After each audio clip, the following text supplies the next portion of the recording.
Tell me how to sell this pen. It is one of the most famous job interview questions. No, I was not sitting in a job interview when I faced this question. I was in a meeting with my boss, the brand manager, who asked me a similar question. Tell me how we can sell our products and achieve our sales targets this year. So I pulled out an Excel game plan, a sales game plan, and showed her. It does look like a simple table, but what do we see here? There is a product that we have to sell, and do we know what value we have to aim for? Yes, that goal is important, because without it, we would not know what value to aim towards. We also see that there are 3 actions that give us expected sales returns. And even after all that, we still have a gap. Now, what do? How do we address that gap? That year, we had more actions, and we overachieved our sales targets. But selling products is not what I'm here to do. I'm here to share with you that this simple table, this sales game plan, can also be used in finding your dream job. So, what is your dream job? How many of us thought and promised we would be doctors at 5, maybe footballers when we were 7, fashion designers, or even surfers when we were growing up? I knew I wanted to be all of that, but I became none of them. As we get older, it gets harder to find our dream job. What I have learned is that this changes through time.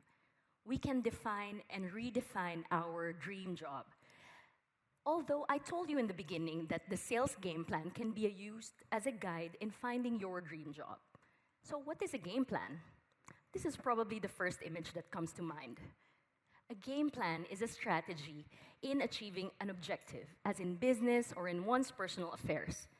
Well, it's great to know that it can also be used in one's personal affairs. So achieving a sales target needs a game plan.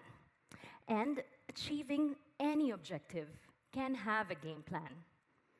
So, what is your dream job? I first faced this question when I was graduating from engineering.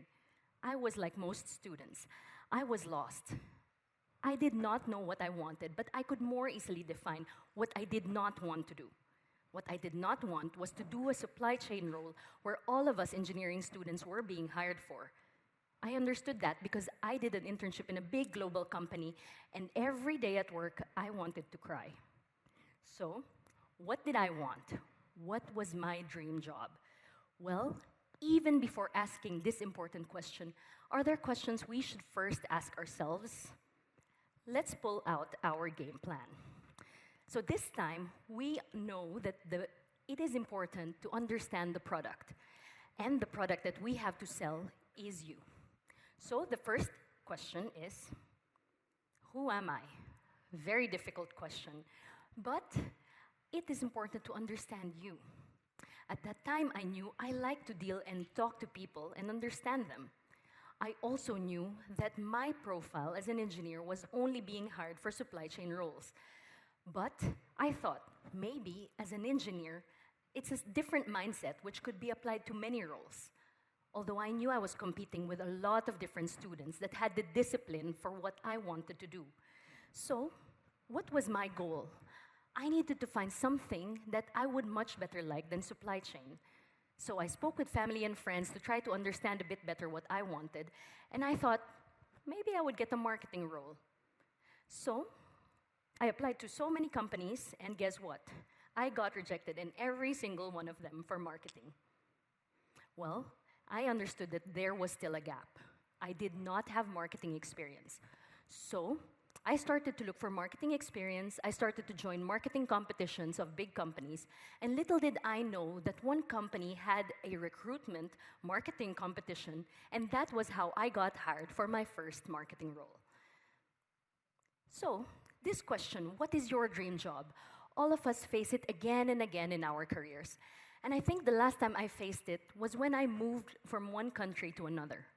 How many of us actually have had a difficult time living in a country outside of our country and speaking or not speaking the language of that country?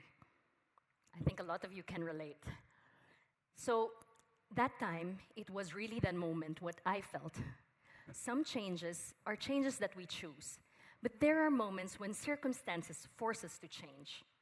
At that time, I thought I did not know what I wanted, but I could more easily define what I did not want. What I did not want was to stay in exactly the same place. I did not want to do marketing anymore in the education sector. I thought I could be good at doing something else. So, what did I want? In the end, I thought that what were my goals? I wanted a triple change. I wanted a change in sector, going from education to luxury. I wanted a change in function, going from marketing to human resources, and I was changing countries, going from Spain to France. I wanted so many changes altogether. A professor in my business school once told me, "You cannot want everything all at the same time." Of course, what did I do? I started to apply here and there, and guess what? I got rejected in every single job application. Over 200 rejections. I could not count anymore how many times I got rejected. And I understood that I still had a gap. First, my target sector, luxury, did not understand what I was doing in the education sector. Second, my target team, human resources, could not understand why I was doing that, coming from marketing. And third, I did not speak the language. So, what did I do? I had to address every single gap. The first thing is that I let people in the luxury sector understand what it was like in the education sector and what the similarities were. For example, if you think about it, one luxury product costs around 5,000 euros. But an MBA program can cost from 30,000 to 120,000. Same clients, isn't it? Can be the same ways of working. Second, I let human resources teams understand what I have done in the marketing function that I could relate into that role. And third, I had to understand the language and immerse in the culture. And this was the more difficult part, but it was necessary. So after all those rejections, what helped me keep going was going through the game plan exercise. Today, I believe what I have found to what they call an ikigai, a work that gives someone a sense of purpose, and probably work that people around us see that we are happy to do. Quite a far cry from that first internship where I wanted to cry every single day at work. And today I think, looking back, this is far, what I feel I'm meant to do. Much more than being a doctor, a football player, a fashion designer, or a surfer. Today, I help companies meet great talent, and I help talented people find work in companies that they would love. So, before even asking the question, what is my dream job? Are there questions we must first ask ourselves? Who am I? Very difficult. I don't think we'll ever get to the answer of it. But it's good to think about our personal SWOT analysis, maybe. This is going to help us build our personal brand and our personal story. What are my goals? Also, a not so easy question. But maybe, in order to answer this, we can explore more the question, what are the 3 most important things for me right now? This helps us understand our why. And when our why is clear to us, everyone sees it.